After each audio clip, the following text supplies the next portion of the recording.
starring June Lockhart, Hugh Riley, John Provost as Timmy, and, of course, Lassie.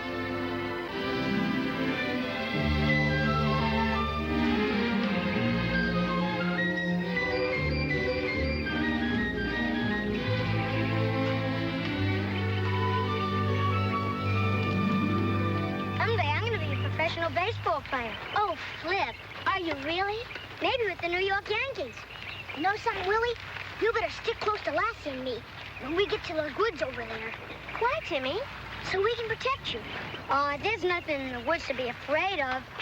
Well, the other day, an Indian jumped out from behind a tree, and he had war paint on, and a tomahawk this long. Timmy. It sure was scary when he chased Lassie and me. If we hadn't run faster than that Indian, we would have both been scalped. There ain't any Indians around here. He's just making up another Whopper, Willie. How do you know? Go on, Timmy.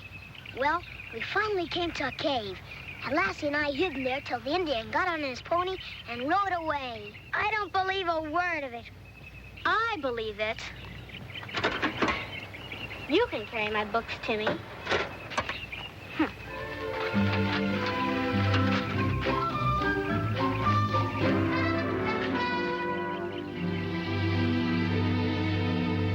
It was the biggest, the blackest bull you ever saw. And there it was, charging at me. And I had to run for my life. What on earth happened? Well, I ran over to the fence with that bull right behind me. And I picked up a stick and I hit him right in the nose. Timmy, you didn't. And that stopped him all right. And I hit him again and drove him off. Timmy. Timmy, may I see you for a minute? Sure, Mom.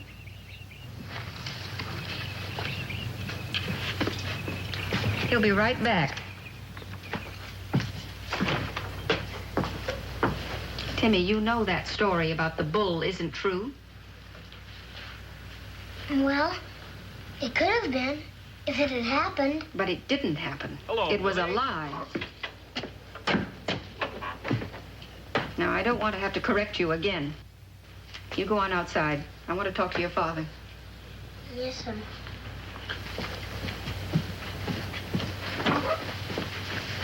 I just don't know what we're going to do about these fabrications he's been telling. The stories get wilder every day. Oh, that. Yesterday, he saw a giant. How tall? How can you talk like that? Don't you realize he's telling lies? Not really lies, Ruth. The boy's imagination has awakened, that's all. Imagination? Huh. You know, he just tells these whoppers to attract attention to himself, especially if the audience happens to be a little girl. Well, just the same, I don't like it. You know, I remember when I was about Timmy's age, I told a little girl that I saw Sir Lancelot riding down the road on a white charger in full armor. All little boys imagine things, dear. It's just a phase in Timmy's life. He's growing up. Well, I hope you're right. I'm sure I am. I still don't like it. It sure looks scary.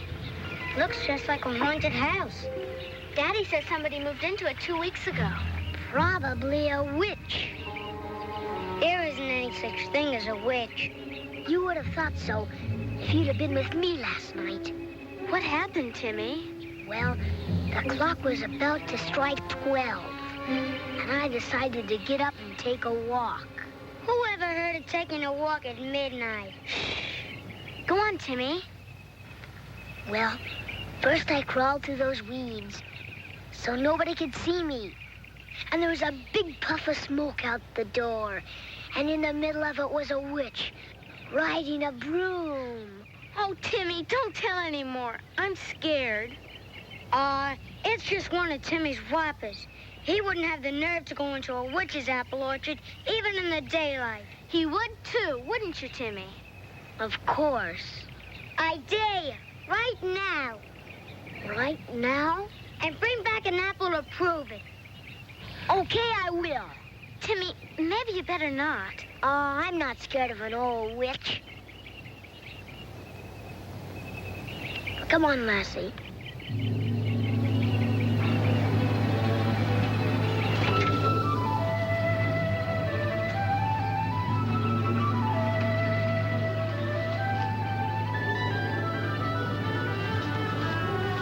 Maybe I'll bring back 2 apples.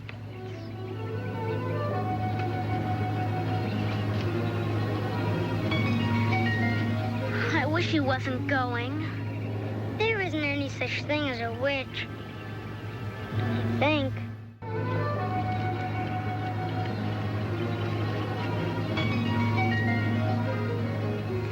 You stay on guard while I get that apple.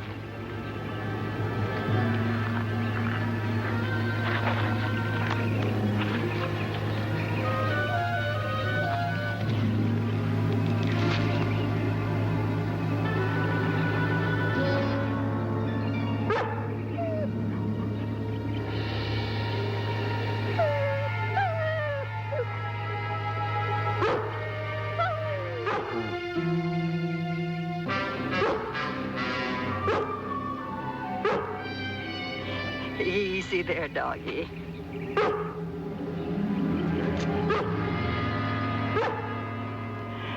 Don't you think green apples taste a lot better in a pie? Yes, ma'am. What's your name? Timmy Martin. Oh, yes. Your folks live just down the road, don't they? Yes, ma'am.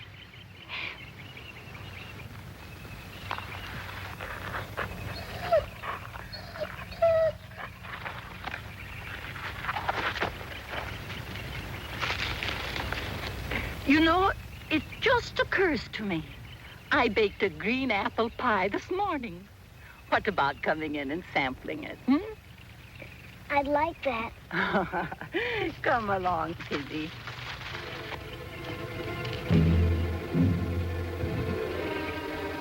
I'm going to tell his mother. Thank you, Mrs. Larson. This is the best apple pie I've ever tasted. Well, I guess all boys like apple pie. I know my grandsons do. Where do they live? Oh, over 100 miles away. But I'm expecting them to come and see me this summer. What's your doggy's name? Lassie. Lassie. Mrs. Martin! Mrs. Martin!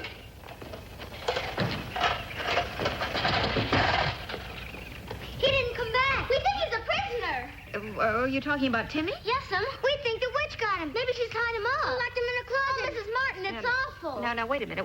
One at a time. Where is Timmy? That's what we're trying to tell you. He went to get an apple out of the witch's orchard, and he never came back. Oh, now, you both know there's no such thing as a witch. What orchard are you talking about? The one right down the road, behind that old house. Oh, you mean the old Larson place. Did Timmy tell you she was a witch? Well, he said... I can imagine.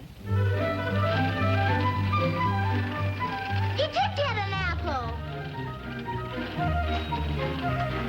That's not all he's going to get. It's a good thing you guys didn't come with me. You would have been scared to death. What happened?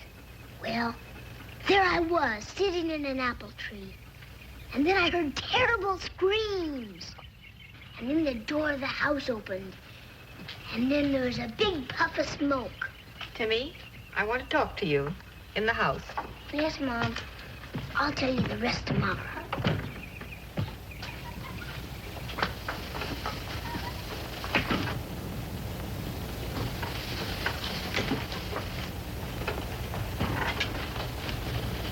The apple really did come from the orchard. From the witch's orchard? Is that what you're going to tell me? No. Then why did you tell that to Willie and Flip? Well, it's kind of fun scaring them. Sit down a minute, Timmy. I want to talk to you.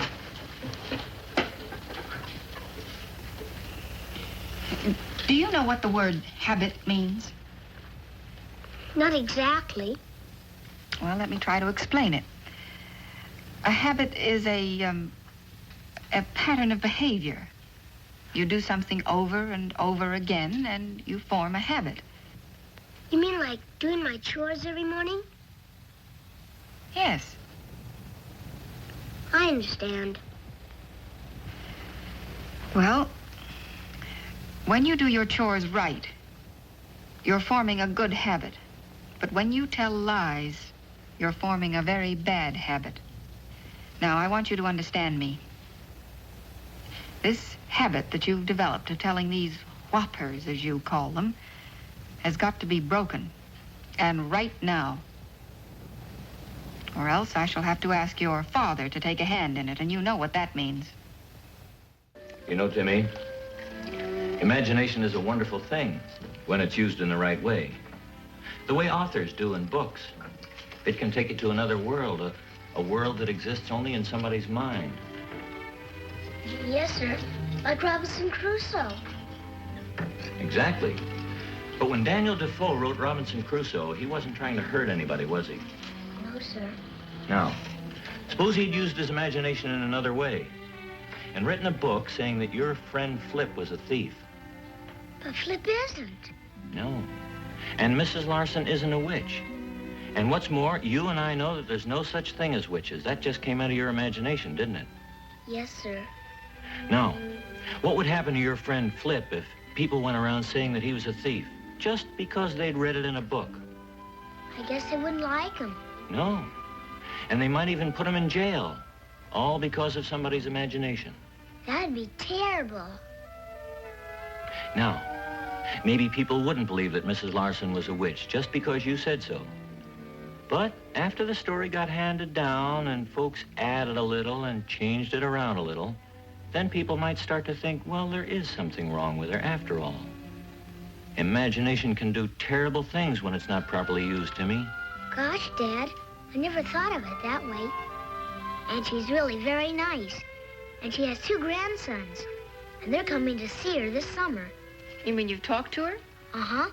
And she took me inside and she gave me a piece of green apple pie. Was it good pie? The best I ever tasted. That's what I said. Yours is the best, Mom. All right, now, what's the answer about these whoppers you've been telling us? I'm gonna cut them out. You're going to what? I'm gonna quit making them up. That's a good decision, Timmy. Cut them out. I mean, stop making them up before somebody else gets hurt, huh? Yes, sir. From now on. Good.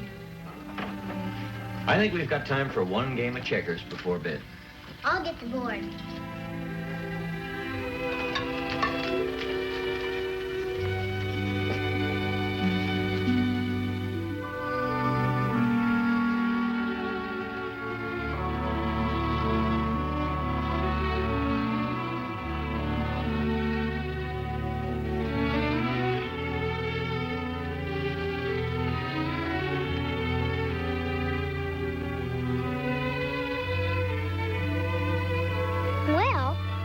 Witches could hide in trees, if there were any witches.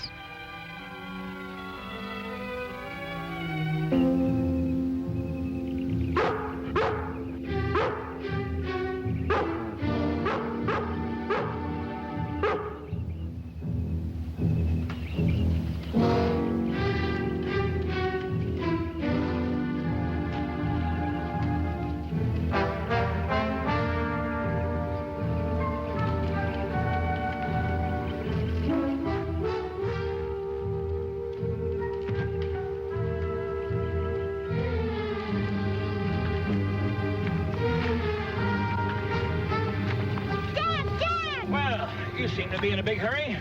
It's Mrs. Larson's house. It's on fire. Young man, I thought we had this out last night.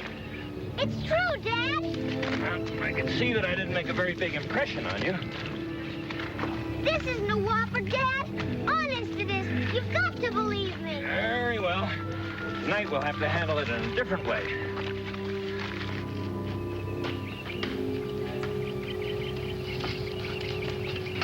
Lassie, Mrs. Larson will burn to death. We've got to save her. Mrs.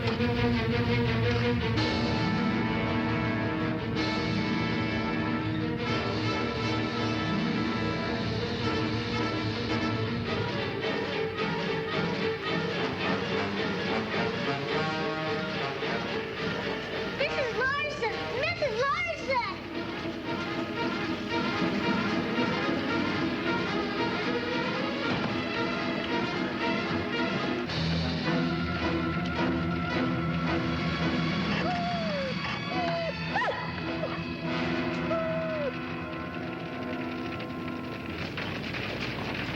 Hello, Jenny. Give my mom, please. Timmy Martin.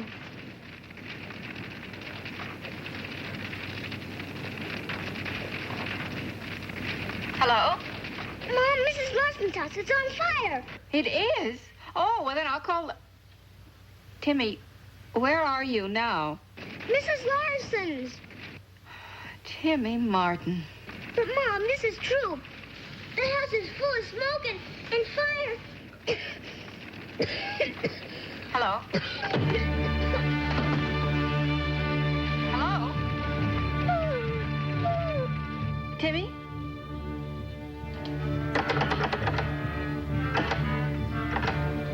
Jenny? Where did that call come from? Or the one I just got? Well, then ring the Larson farm then, will you?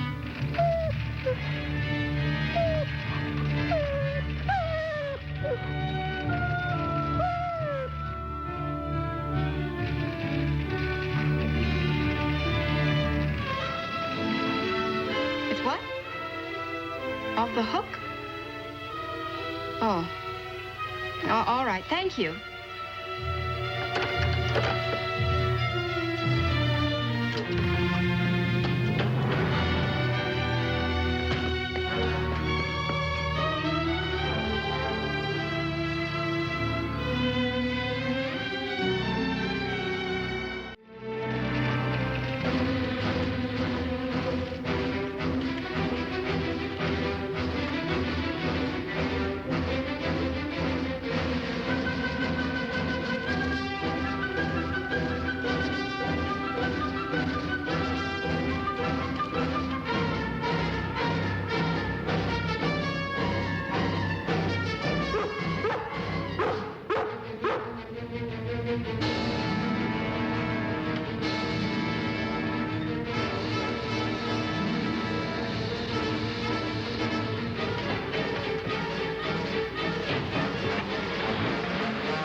Inside.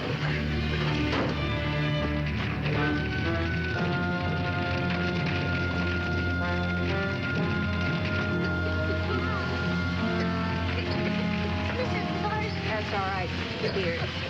Dad's getting it.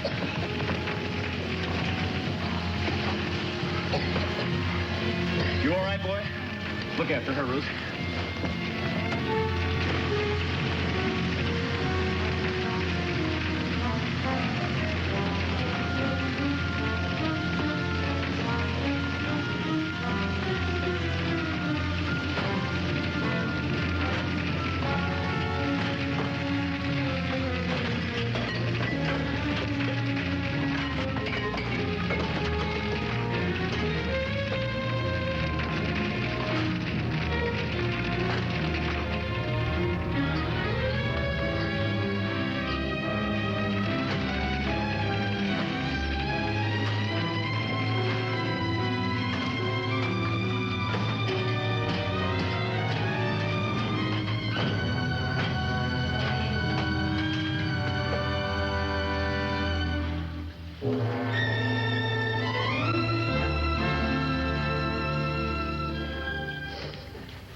Fire's out. You're a brave boy, son. Thanks for getting Dad, girl. Well, we'll take Mrs. Larson home with us until she's feeling better. Yeah, until we can help her get her kitchen fixed. Oh. Well, you see, this young boy was tending his sheep. And he thought it'd be fun to scare his folks. So he rushed home and he shouted, "Wolf! Wolf!" Well, this worked fine for a time or two. And then one day, a wolf really did come. The boy rushed home. He shouted, "Wolf!" Nobody believed him. And the wolf killed all the sheep. Gosh, that same thing almost happened to me. And it would have, if it hadn't have been for Lassie. We'll always believe you from now on, Timmy.